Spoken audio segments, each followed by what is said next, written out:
Мен Қыпбаева Күлтан Қуанышбаевна, 72 жастамын, Абай облысы Семей қаласынамын.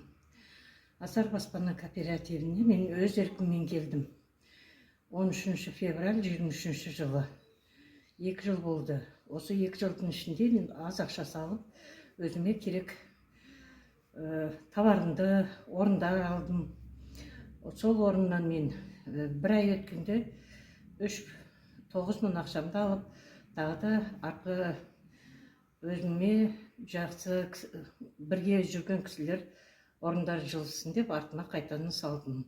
Қазіргі кезде мен ақшаларымды алып отырмын, орындарым жылжып келіп отыр. Бұл шынайы жоба. Нұрбол Маратұлы бізге қазақтардың бай қуатты болуына, үйсіз күйсіз жүргендер баспаналы болуына, автомобиль алуына көмектесті.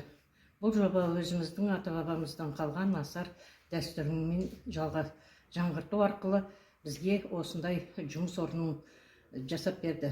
Менің жасым 80-ге кетті. Қазіргі кезде балаларым, немерелер жақсы өмір сүрсін деп, ешкімге құл болып жүрмесін деп, осы жобаның келгеніне мың алғыс Тұрғанбаев Маратұлына, Нұрбол Маратұлына. Құрметті Қасым-Жомарт Тоқаев, біздің осы өзіміздің бір туар баламыз Нұрбол Маратұлын босатуды талап етем. Бұл жоба шынайы, ешқандай пирамида емес, пирамиданың жанында тұрған да жоқ.